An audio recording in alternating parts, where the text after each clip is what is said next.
Hello, Local 304. Good to talk to you again. Lots of new things going on with the local union. So, jumping right into it, let's start out with our new app, Unions Get It app. And so you can go out on the Play Store, download that app. You sign on with your last name and card number, just like on our website. Lots of good information. You go under secure documents, you can see all the contracts and bylaws, push notifications out there. You can take pictures of job site and send to us. Really cool. Trying to work out some of the bugs, but updating information with the web connectivity, they found a little bit of a glitch in that, so we're working on that. So really cool app. I'll really encourage you to check it out. Along with that, construction work is looking very good. The work pictures looks good for the foreseeable future. Evergy's got a lot of capital work going on, and so they're reaching out to some new contractors, so we're excited. The app will be perfect because of the online bidding for those jobs and push notifications that say, hey, we got jobs, and we certainly want to be doing everything we can to man that work. Generation staffing. Let's talk about fossil fuel generation. We kind of have a combination of issues going on there. One is that extreme amount of overtime, about 29% overtime right now at Jeffrey Energy Center. And so that leads to a lot of uncertainty for the guys and when they're going to get off work and finding that work-life balance. So I asked that we sit down with the company and talk about what we can do better.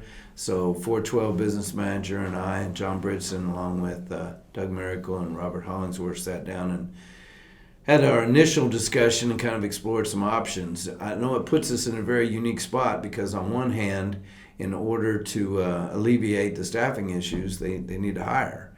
On the other hand, we're currently looking for ways that we can retool the current employees so that they can continue their career with Evergy. So that's the second meeting that I'm involved in currently, is what we can identify, what obstacles we can eliminate, how can we make it more appealing for you to bid different positions. Excuse me.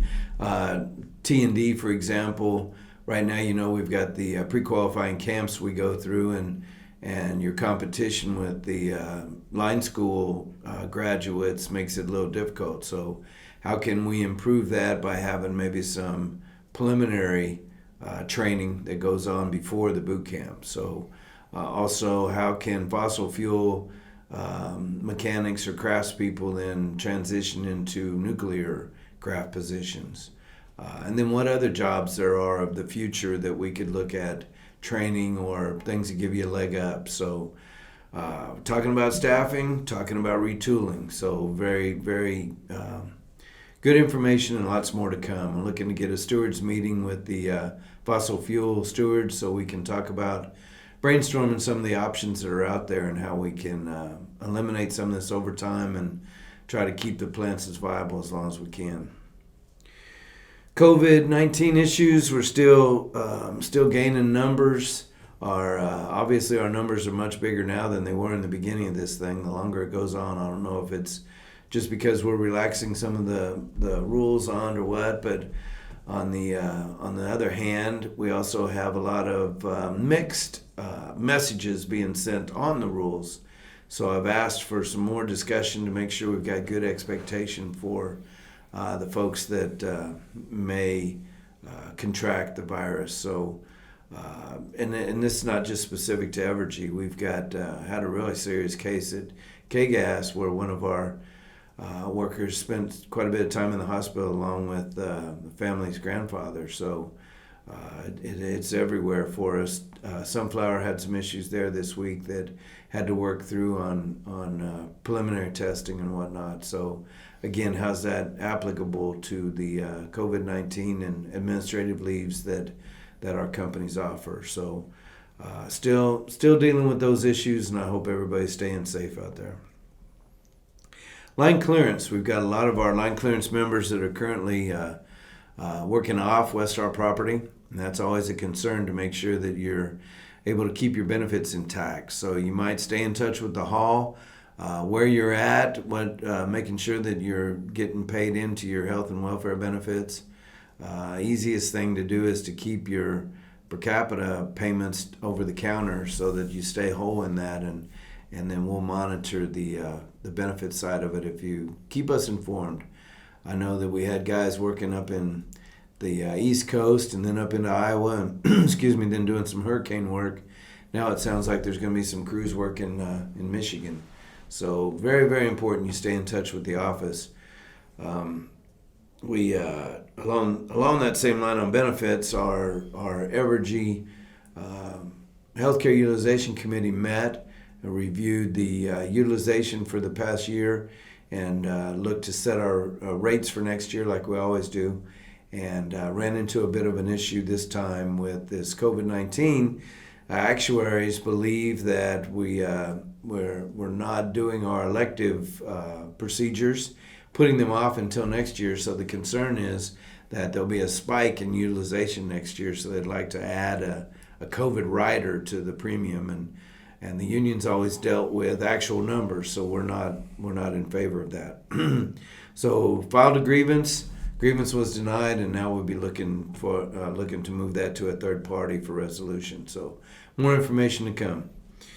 Those new premium amounts should be out, as I understand it, to you guys on October the 6th. Open enrollment's coming up, and it will be an online open enrollment. You can do it on mobile phone, as I understand, so watch for the company's notifications on those things.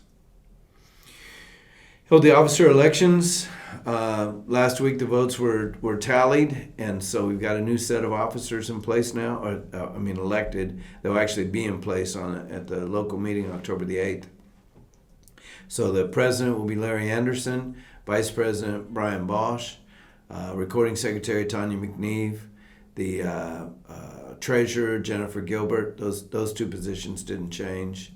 The executive board positions will be Tyler Honeyhake, Tyler Vasquez-Berry, Jeff Hendrickson, Steve Allen, Jacob Simon, and then Charlie Willard. Since Brian vacated his position to run for vice president, Charlie Willard took his place on the executive board. So thank you to everybody that stepped up and ran for office. Oh, by the way, Business Manager Financial Secretary also didn't change. So you're stuck with me for another 3 years. Thank you that those that stepped up and run. Thank you for the members that exercised their voice by submitting a vote. I'm a little bit disappointed with the percentage of voter return, so I'd really like to encourage you to make sure you're staying in touch with your local union. Make sure that you're exercising your voice in the direction. We're only as good as our members. So please keep in touch with us and let us know what's happening on the job site. And we want to make sure that since we are your voice when we're in meetings, that you're giving us the right voice to have. As you know, whenever elected or appointed to an office here, if you come out of a utility agreement, especially while your pension and benefits are kind of put on hold while you're in here. So as you get closer to retirement, then some folks like to make sure they go back to work to reset that pension to get the years of service that they had. So with that, Gator has looking forward to his retirement, and so he's going back to the tools January 1.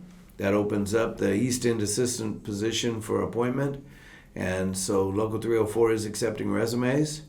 Anybody interested in filling that position and taking care of the members and contracts on the east end of the state, why, please send your resume to us.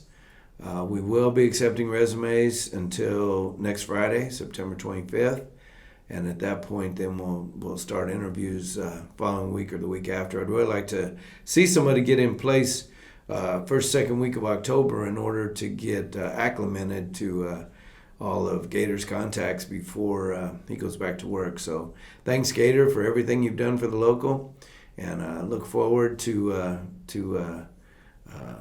enjoying your retirement. And thank you, Local 304. Thank you, members, for everything that you do, and we'll look forward to talking to you again next week.